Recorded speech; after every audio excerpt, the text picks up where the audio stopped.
بسم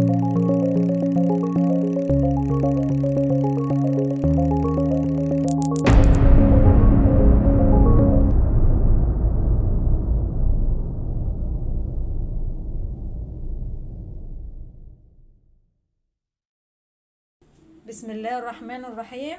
انا خوخه من قناه نيانا مرات اخويا.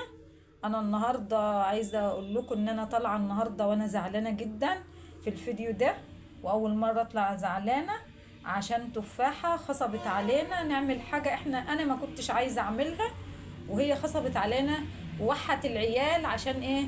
ما يعملوش اللي انا عايزاه. انا كنت طبعا مقدمه لانش بوكس قبل كده وكان حلو، يعني كنت عامله حاجات حلوه، اكيد انتوا كلكم ايه اتفرجتوا عليه.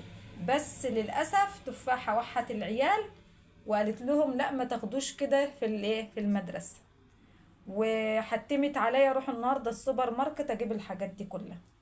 طب افرض انا ميزانيتي ما تسمحش، لا لازم تجيبي ده، لازم تجيبي. المهم انا رحت جبت ايه؟ جبت لانشون، وجبت جبنه شيدر، وجبت مربى، وجبت حلاوه طحينيه. تمام. هما كانوا عايزين شوكولاته بس الميزانيه خرمت فما جبتش. لسه بقى بعتين نجيب العيش الايه الفين، العيش الفين واللي بياكلوه من هنا ويجوعوا من هنا.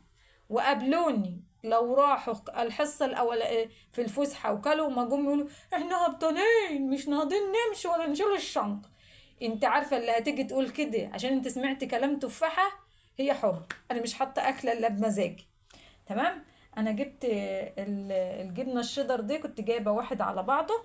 تمام. انا قسمته اهوت وعملت فيه ايه؟ بشرته وحطيته هنا كده وغلفته بدي عشان ايه؟ احطه في الايه في السندوتشات، عشان هما ما بحبوا ان هو يتحط فيها كده بصراحه، يعني بتبقى حلوه. تمام. تمام كده. هنكمل بقى ايه؟ هنحط لهم بقى لانشون اللي عمتهم قايله عليه، ونحط لهم حلاوه طحينيه، ونحط لهم مربى التين، ونحط لهم الايه، وقالوا هاتلنا ايه؟ هاتلهم موتزاريلا عشان يعملوا ايه؟ عشان يعملوا ميني بيتزا، عشان نحطهم في اللانش. ميني بيتزا عشان نعمل ميني بيتزا وياخدوها في الايه. اما نشوف العيال اللي هتبقى هاي فاي دي هتعمل ايه. هنشوف العيال اللي هتبقى هاي فاي دي هيبقى منظرها عامل ازاي. لا هم عارفين ياكلوا ولا يشربوا. خلي تفاحة تنفعكم. إيه فيها ايه؟ ما تاخدوا اللانش بوكس رز وشوربه عدس ولا حاجه في الشتاء تدفكوا، ولا شويه ملوخيه. الملوخيه وما ادراك ما الملوخيه هتبقى تحفه في الشتاء، هتيجي كده متيس. انما عايزين هاي فاي، جبت الهاي فاي. اما اشوف قابلوني بقى، اما اشوف هتعملوا ايه. وعلى فكره انا جايباها وزعلانه. وهنكمل اللانش احنا بنعمل بالليل. اللي راح عن بكره المدرسه قطه الصغيره لسه وزه شويه. وهنوريكم احنا عملنا ايه في السندوتش وحطينا ايه، وهنبقى نوريكم الصبح ان شاء الله. صباح الخير يا بنات. احنا النهارده اول يوم دراسه لقطه راح الحضانه كي جي 2. عمل لها اللانش بوكس. قلنا لكم ايه الصبح هنوريكم هنعمل ايه. احنا عملنا اللانشون. على فكره اللانشون انا بقليه في حته السمنه، بشوحه كده مش بقليه، في حته السمنه بلدي. ما هو مش كله هيبقى هاي فاي، لازم تجمد باي حاجه.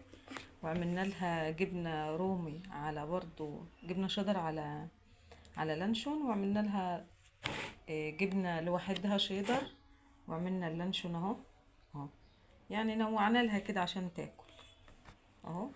وقطعنا لها خيار كده، وقطعنا لها تفاحه شرايح عشان تاكل برضو، ما هو لازم تجمد باي حاجه برضو يعني. تمام. وكل سنه وانتم طيبين. وهنوريكم برضو وهي رايحه ايه المدرسه. ماما توريكم اللانش بوكس وهي شايلاه اهو. ده منظر اللانش بوكس بتاعها، وهي لما تخلص لبس كده هنوريها لكم وهي رايحه الحضانه ان شاء الله. طيب بقى وهي رايحه الحضانه، بسم الله ما شاء الله، بسم الله ما شاء الله، ربنا يحميها ويبارك فيها. وكده يبقى تمام. احنا كده خلاص خلصنا كل حاجه. وكل سنه وانتم طيبين. وعقبال السنة الجاية ان شاء الله وتكون كبرت سنة اكبر، تبقى داخلة سنة اولى ابتدائي، مع فيديو جديد من قناة نيانا يا مرات اخويا. خوخ مع خوخ. باي.